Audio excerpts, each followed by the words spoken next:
Alright, fishy folks, it is Wednesday evening, and you can see there are no eggs in the marble tank. Some people, I guess, would call those koi marbles, because that one's got orange on his head. I think that's the male, but I don't know. They ate them. It's their second time. I was contemplating taking them out and putting them in a rearing jar, but I'm going on a business trip for 10 days out of the country in 11 days, and I didn't really want to have to ask my family members to take care of a bunch of fries. So I figured if they make it, they make it. If they don't, they don't. Here are the zebras.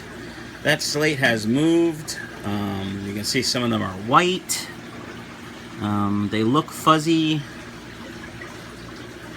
The guy that I got these from said that they would lay eggs approximately every week to 10 days and would always eat them. When he wanted fry, he would take them out. If they eat them, they eat them. If they don't, they don't. If they're not viable and they eat them, that's fine too. When I get back from my trip to Japan, I will, and they lay eggs, I will probably put them in a rearing jar and try to raise them myself if I can. So let's talk about the fish room and a mistake I made. So all my tanks are connected, which means if one fish gets sick, all my fish get sick. And I had 2 guppies in here that one of them got what looked like a fungus on it. I went to my local fish store and he suggested Tetra Fungus Be Gone. No. Tetra Fungus Guard. This. I don't know where the box is. I might have thrown the box away. Anyway, turns the water green. So anyway, here's what happened. I saw the fungus on the little guppy. It was Saturday evening. I immediately disconnected the tank from my system so there wasn't water going into it and wasn't water coming out of it. We already talked about this, I think. I put the tablet in.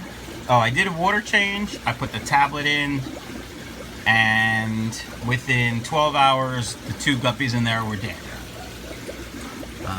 Some people say that medicine is too strong, and that's what killed them. More than one person has said that, and I tend to believe them when they say that.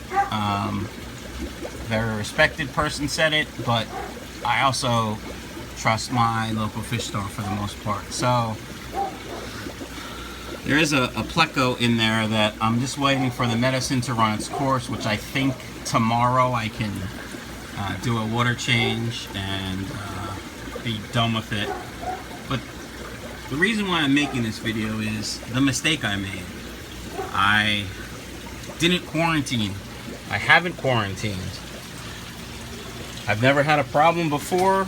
I got lucky for years, or I didn't get lucky and stuff died and I just thought it was, you know, because I didn't acclimate properly or whatever. But I've been doing a lot of research and asking a lot of questions, and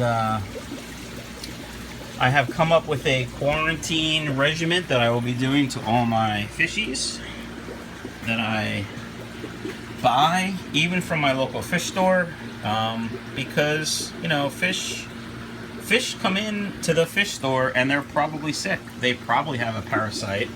You know, they probably have something wrong with them. So I'm gonna treat with Prazipro and ICX and erythromycin for at least a week. My original plan was I was going to set up this here, which I still haven't done, with a tank on the bottom as a quarantine tank. But, you know, there are times where I drive an hour or 2 hours to buy fish, and I don't buy just 5 fish. I buy, you know, 4 different strains of guppies, or 3 different strains of guppies, or 2 different strains of plecos that I'm trying to breed. And I don't want to put them together, so Gonna buy a rack and put it here, a metal rack. The shelves are rated at 350 pounds each. I'm gonna put those two 20 longs, and I'm gonna put a divider in each of them. So essentially I'll have 4 10-gallon tanks. They will not be connected to my system. They will be over here so that if something splashes, it doesn't get into a tank. My only concern with that is this tank here. If it splashes here, can it get into this tank? So I may actually move this shelf and put my metal rack here and do away with this shelf. I don't really know yet, but I'll be doing that this weekend. So, you know, we see YouTubers all the time talk about how great things are, and you know, they only show you the good stuff. Well, real life is fish die. I lost, that whole tank had about 24 Tanaka Blues guppies in it, and I started losing them a little more than a week after I got them, and by the time I was done, I had 1 female and 2 males left. The female and the male were juveniles. The male died shortly after I put him in this tank with all the males. That was a couple weeks ago. And the females died pretty much instantly after I moved them. Not instantly, but the day that I moved them. Were they sick? Was it my water parameters? I don't know. I didn't quarantine, so I don't know.